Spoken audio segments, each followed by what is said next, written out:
अस्सलाम वालेकुम प्यारे बच्चों। आज का जो हमारा टॉपिक है वो है कोल एंड पेट्रोलियम, जो हमने आपकी science text book 10th class से लिया है। और जो चैप्टर हम पढ़ रहे हैं वो है मैनेजमेंट ऑफ नेचुरल रिसोर्सेज। तो उसी के तहत आज हम पढ़ रहे हैं कोल एंड पेट्रोलियम। तो पहले हम देखेंगे कि ये कोल एंड पेट्रोलियम, इनको हम क्या कहते हैं, ये किस तरह हमारे लिए, किस तरह हमारी ज़रूरत में काम में आते हैं। तो हम देखेंगे पहले इसको। कोल एंड पेट्रोलियम और कॉल्ड फॉसिल फ्यूल्स, यानी कोल और पेट्रोलियम को हम फॉसिल फ्यूल कहते हैं। यह आपने 8वीं क्लास में भी पढ़ा है कि ये किस तरह बने हैं।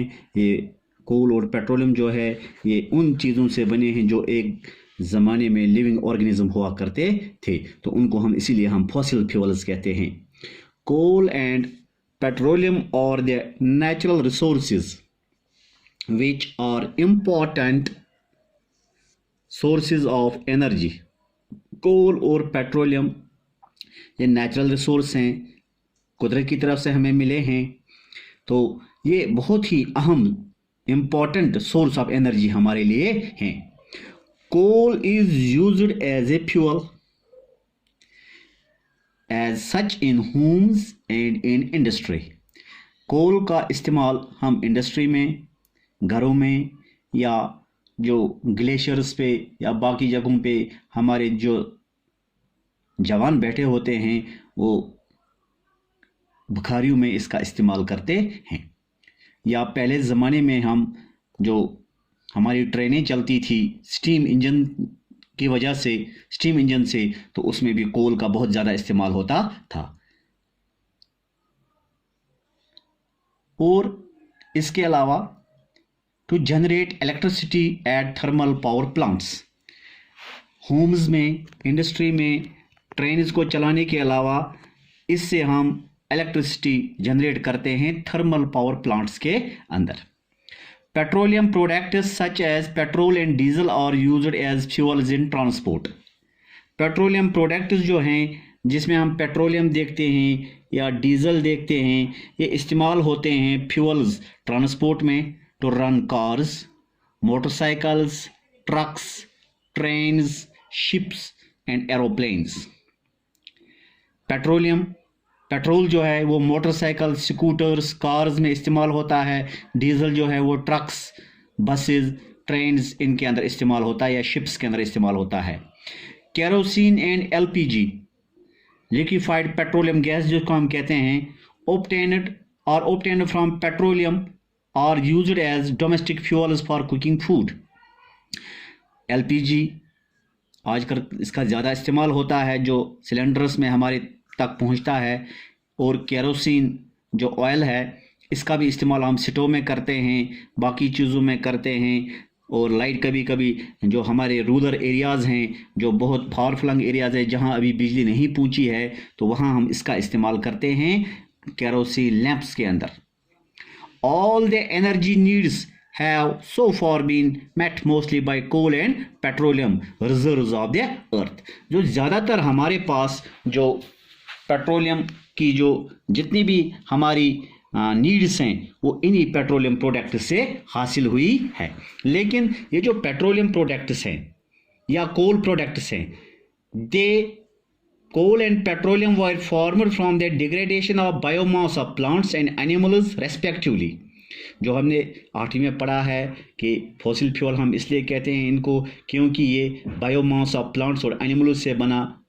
जब ज़मीन के अंदर ये दफन हो गए, they were buried under the earth millions of years ago, फिर इससे जो प्लांट्स अंदर चले गए, इससे हमारे पास कोल के रिजर्वायर्स बन गए, और जो एनिमल्स, वेल्स वगैरह जितने जानवर थे उनसे पेट्रोलियम प्रोडक्ट्स हमारे पास बन गए।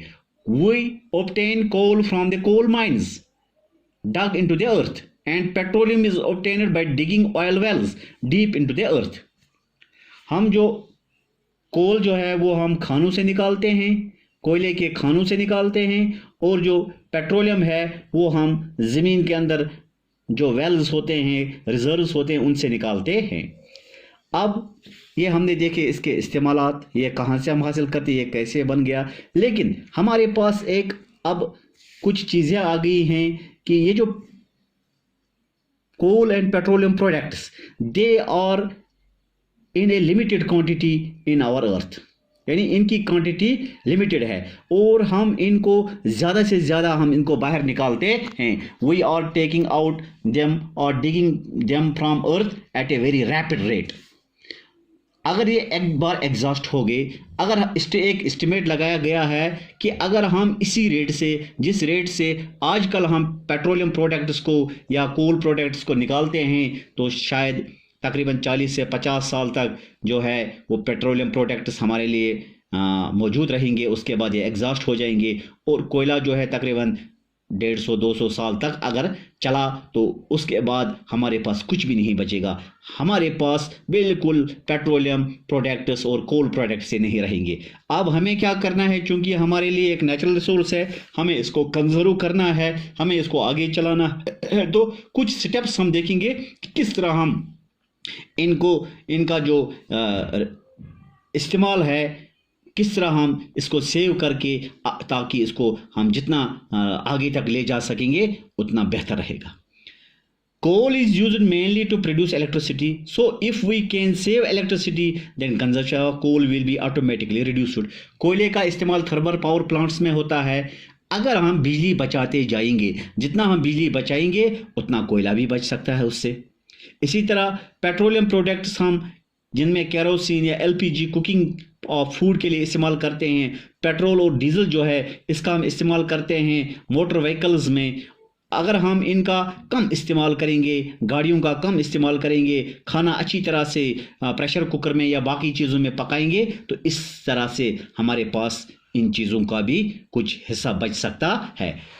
एलपीजी, पेट्रोल, डीजल, ये जो है कंजप्शन ऑफ पेट्रोल, ये हम रिड्यूस कर सकते हैं अगर हम ऑल्टरनेट सोर्स ऑफ एनर्जी देखेंगे, या हम अच्छी क्वालिटी के स्टोव वगैरह देखेंगे, या अगर हम करेंगे काम, हम फ्यूल एफिशिएंट इंजन देखेंगे जो मोटर व्हीकल्स में इस्तेमाल होते हैं, या पब्लिक ट्रांसपोर्ट का अगर हम ज़्यादा इस्तेमाल करेंगे निजी ट्रांसपोर्ट से, तो इस तरह से हम किसी हद तक इसको बचा सकते हैं। आजकल हमारे पास ये ट्रेंड चली हुई है कि अगर घर में 3 मुलाजिम हैं, 4 मुलाजिम हैं, वो अलग अलग गाड़ी लेके निकलते हैं एक, तो अगर वो एक ही गाड़ी में चले जाते तो शायद 3 गाड़ियों का पेट्रोल हमारे पास बच जाता। लेकिन अफसोस की बात यह है कि हम 4 गाड़ियों में अलग अलग निकल जाते हैं और हम इस तरह से हमारे पास एक ज़्यादा खपत होती है इन पेट्रोल की, या अगर हम ज़्यादा से ज़्यादा पब्लिक ट्रांसपोर्ट का इस्तेमाल करते तो उस तरह भी हमारे पास बहुत सारा बच जाता। तो कल हम देखेंगे